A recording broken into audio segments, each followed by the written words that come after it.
समस्तଙ୍କୁ सप्रेम साईरा आसंतु शुणिबा आजिर प्रशांति अनुचिंता भगवान का विषय से ही एकमात्र सत्यता कौन जहाकु आमे समस्ते सदाबेले मन रखिबा आवश्यक।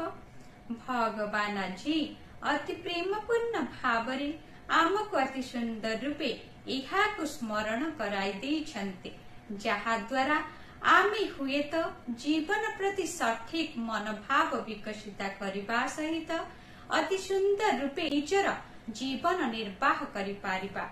एही संसारर समस्त कार्य एपरिकी अति क्षुद्रतम कार्य मध्य सेही दिव्य शक्तिर इच्छा रे ही संपादित होइथाय। भगवान का कोनसी निर्दिष्ट कार्य तुम पाई असुविधा बा दुख आनी पारे जहा तुमर व्यक्तिगत स्तर कथा अटे, किंतु भगवान का सृष्टि रे दुखर आदौ कोनसी स्थान नाही।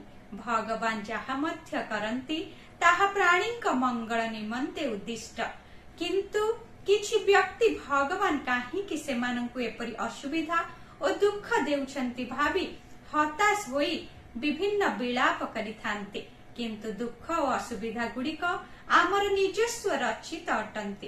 भगवान कोनसी प्रभेद देखंती नाही कि काहा पई असुविधा सृष्टि करंती नाही। दुख और असुविधा गुड़िक हेउछि तुम निजर भावना। भगवान का सृष्टि रे सबु किछि जीव जगत को आनंद और सुविधा जोगाई देबा निमंते ही उद्दिष्ट।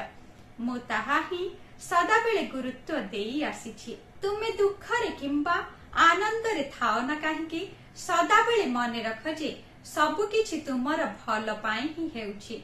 जणे दृढ़ विश्वास विकसित करिबाकु पड़िबो जे भगवान जहा किछि करूछंती ताहा तुमर भल पाई एवं काहा पाई असुविधा सृष्टि करिबा पाई नुहे। एही सत्यता को बुझी न पारी मनीष सबु प्रकारर दुख दुर्दशा सदा सर्वदा भोग करुछि। भगवान को सृष्टि रे एही अंतर्निहित सत्यता को बुझिबा पाई समस्तंक प्रयास जारी रखिबा को ही पड़िबो। उक्त दिव्य संभाषणटी भगवान अक्टोबर 17 तारिख 2004 मसीहा रे समस्तंक सूचाई देइथिले। कहिबार तात्पर्य भगवान को निजर नेतृत्व और मार्गदर्शन कराइबा पाई चयन करिबा हेउछि आनंद प्राप्तिर सर्वोत्तम मार्ग। ताहा परे से तुम हृदय भितर रही तुमर मार्गदर्शन करिबा सह तुमको सुरक्षा मध्य प्रदान करिबे। जय साईराम।